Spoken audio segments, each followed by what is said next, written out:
Halo semuanya, Sawadee-krap, apa kabar? Semoga kabar kalian selalu baik dan juga sehat. Selamat datang di segmen analisa.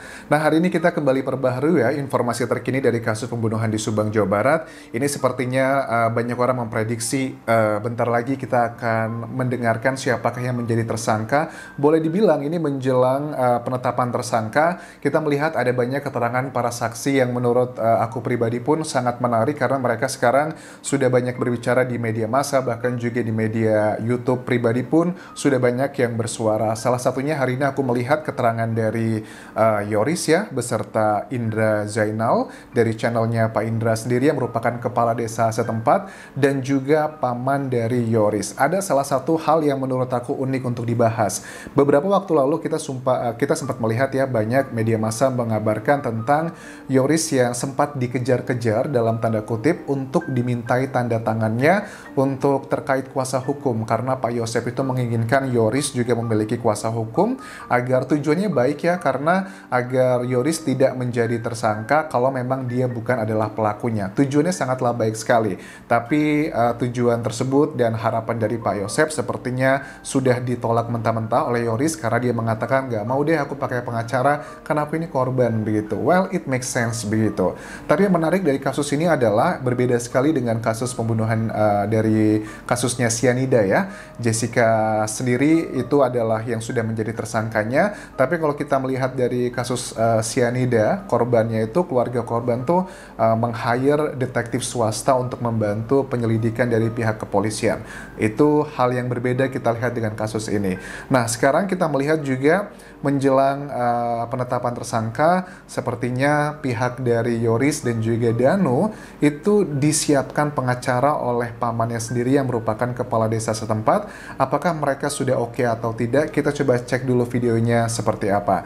Tapi sebelumnya aku mengingatkan teman-teman, please jangan lupa subscribe dulu channel YouTube ini karena baru sekitar 26% para penonton yang sudah subscribe, tapi sisanya belum subscribe. Jadi please subscribe ya, karena itu adalah support nyata kalian untuk aku terus mengawal kasus Subang ini.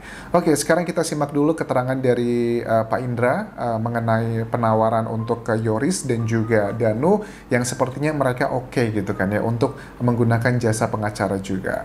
Harapannya kita akan menggunakan pengacara ini kan dimusyawarahkan dulu ya, aman gitu kan, yang gimana aman nanti lah. Oke. Yoris bilang ya kita musyawarahkan dulu ya nanti gimana mamang hasilnya seperti apa. Sebenarnya kalau aku lihat dari ekspresi Yoris, sebenarnya Yoris tidak keberatan untuk masalah pengacara, kayaknya sih memang dibutuhkan gitu. Tapi mungkin ada beberapa hal lainnya yang dipertimbangkan mengenai masalah biaya begitu. Karena aku melihat di sini kalau Yoris menggunakan jasa pengacara pastinya juga mereka tidaklah gratis gitu, kecuali kalau endorse ya. Tapi kayaknya agak sulit ya karena mereka kan bukan selebriti gitu. Tapi dengan mendapatkan perhatian sebegitu banyak, aku rasa juga tidak menutup kemungkinan ada beberapa pengacara yang mau membantu gitu. Mungkin tidak dengan full pembayarannya, diskon boleh dibilang seperti itu. Tapi kalau menurut aku Yoris sebenarnya oke-oke aja, tapi lebih ke masalah mungkin biaya kali ya, karena memang pasti tidaklah murah ya untuk membayar pengacara begitu. Ini juga kenapa aku mengatakan seperti ini adalah salah satu alasannya pada saat Yoris diwawancara di Kompas TV di tanggal 24 September 2021, alasan kenapa Pak Yosep itu meminta Yoris untuk tanda tangan, dikejar-kejar terus, ini adalah yang dikatakan Yoris di bulan lalu ya. Gini, waktu emang dulu pernah ya, kita dikejar-kejar ya, dikejar sama si papa tuh buat tanda tangan ya, buat acara gitu, puasa. Tapi kalau menurut saya itu nggak perlu sih ya. Kalau menurut saya itu hal seperti itu biasanya kan kalau misalnya udah ada tersangka itu baru kita ke kuasa hukum ini keluarga gitu, ya salah kan gitu ya. Kan untuk hal itu emang kita enggak gitu ya, mungkin ini ya kalau misalnya itu adalah bagian yang pada saat Yoris itu menolak menggunakan pengacara, dan dilanjutkan lagi di wawancara ini adalah mengenai biaya juga karena Pak Yosep itu sering meminta uang gitu untuk salah satunya diduga asumsiku adalah untuk awal-awal membayar pengacara juga. Nah, itu alasan yang menurut aku menjadi pertimbangan Yoris mengenai biaya sendiri gitu, dan itu adalah hal yang masuk akal sih bagi aku. Dan yang kedua adalah kenapa dari kepala desa ini menginginkan bahwa Yoris dan juga Danu itu harus didampingi oleh pengacara. Katanya ada sesuatu hal yang tidak mengenakan terjadi ke mereka. Apakah hal yang tidak mengenakan tersebut? Kita simak keterangannya berikut ini. Bahas tentang kita akan menggunakan pengacara secepatnya. Oke. Karena ada beberapa hal yang kurang mengenakan ini kemarin. Jadi saya juga akan menggunakan pengacara keluarga. Oke. Ada beberapa hal yang kurang mengenakan kemarin, kemudian Yoris beserta istrinya mengangguk-angguk, itu menunjukkan bahwa ya, ini yang dikatakan oleh kepala desa atau pamannya mereka juga adalah dikonfirmasi tidak mengenakan. Kita tidak tahu apa hal yang tidak mengenakan tersebut karena tidak dikatakan secara eksplisit apa yang ada di sini. Tapi kalau boleh kita mengasumsikan, mungkin di channelnya Pak Indra ini kan beberapa waktu terakhir, misalnya kemarin gitu mengatakan membuat tayangan mengenai liputan keterangan dari Mang Ujang beserta juga Pak RT di lokasi yang mengkonfrontir atau membantah keterangan hal-hal yang janggal dari Pak Yosep. Mungkin kalau kita tangkap di sini ada hubungannya dengan Pak Yosep dan juga Ibu Mimin. Kita melihat bahwa Pak Yosep dan juga Ibu Mimin itu menggunakan tim pengacara. Aku bilang tim ya, bukan satu orang. Artinya lebih dari satu orang, lebih dari 2 orang bahkan. Dan itu pasti juga tidaklah gratis ya, atau mungkin ada pembayaran, itu adalah hal yang wajar-wajar aja. Tapi menurut aku pada saat Pak Yosep, Bu Mimin menggunakan pengacara, kemudian Pak Indra juga menginginkan Danu dan juga Yoris menggunakan pengacara, ini sepertinya ada sesuatu hal yang tidak bisa kita tampilkan begitu aja. Ini kayaknya kesannya adalah kayak ada 2 kubu yang saling menyerang begitu, dan ini bukan lagi asumsi sih, karena kita melihat dari tayangan Pak Indra juga kan ya, Pak Ujang, kemudian juga Pak RT mengatakan beberapa hal yang sangat memberatkan Pak Yosep pada saat di hari kejadian. Misalnya adalah Pak Ujang menyatakan tidak melihat motornya Pak Yosep di hari kejadian tersebut. Kemudian juga kita melihat keterangan Danu ya. Danu mengatakan bahwa dia pun di tanggal 19 Agustus 2021 itu diminta bantuan oleh oknum kepolisian di sana untuk masuk ke lokasi kejadian untuk membantu beberapa hal. Pertama adalah beli lampu, kemudian masang alat kabel gitu karena lampunya putus. Kedua adalah membersihkan air atau nguras air lah ya di kamar mandi yang dijadikan tempat pencucian kedua jenazah oleh tersangka di sana. Dan masuk juga ke Danu mengaku dia juga masuk ke mobil Alphard hitam tersebut, dan Danu selama proses tersebut tidak menggunakan sarung tangan, dan sarung tangannya itu hanya yang makai adalah tim kepolisian. Itu adalah pengakuan Danu pada saat diwawancara di channelnya Mbak Suci. Ini mungkin adalah memiliki hubungan dengan keterangan dari Pak Indra yang mengatakan ada beberapa kejadian tidak enak. Mungkinkah ini adalah kejadian yang tidak enak tersebut?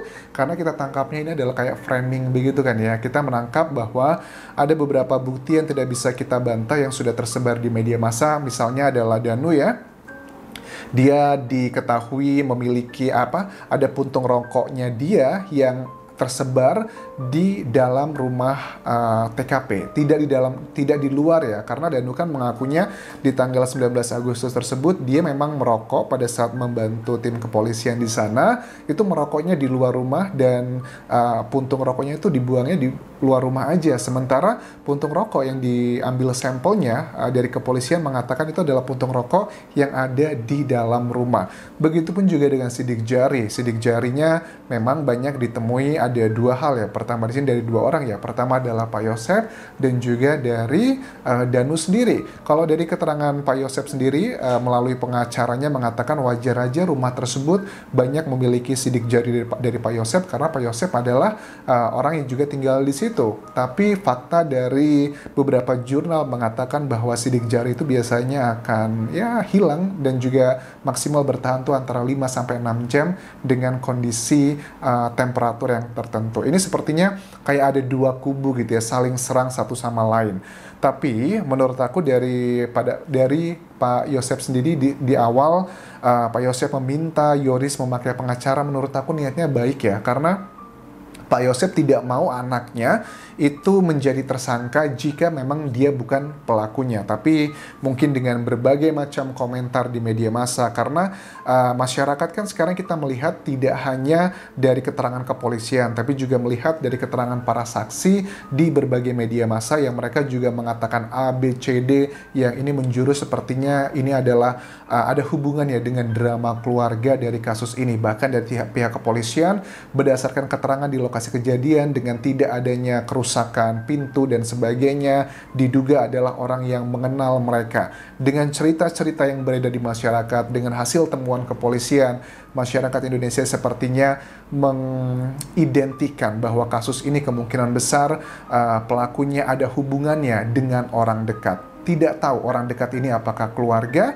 ataukah teman, atau sekedar tetangga saja. Itu adalah beberapa hal yang mau aku bahas di sini, tapi menurut aku, apakah Yoris dan Danu membutuhkan pengacara atau tidak, itu adalah hak dari mereka. Setiap warga negara berhak memiliki pengacara, dan kondisi yang paling tahu adalah mereka sendiri. Tapi at the end of the day, kita tidak mau melihat orang yang dijadikan tersangka adalah bukanlah pelaku sebenarnya.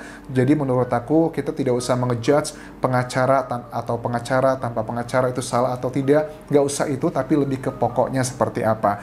Dan sekali lagi bahwa keterangan para saksi di berbagai media massa ini belum tentu linear dengan keterangan mereka pada saat dilakukan pemeriksaan di BAP atau berita acara pemeriksaan. Dan tim kepolisian hanya menggunakan data-data analisanya dari BAP, bukan dari keterangan para saksi di media massa.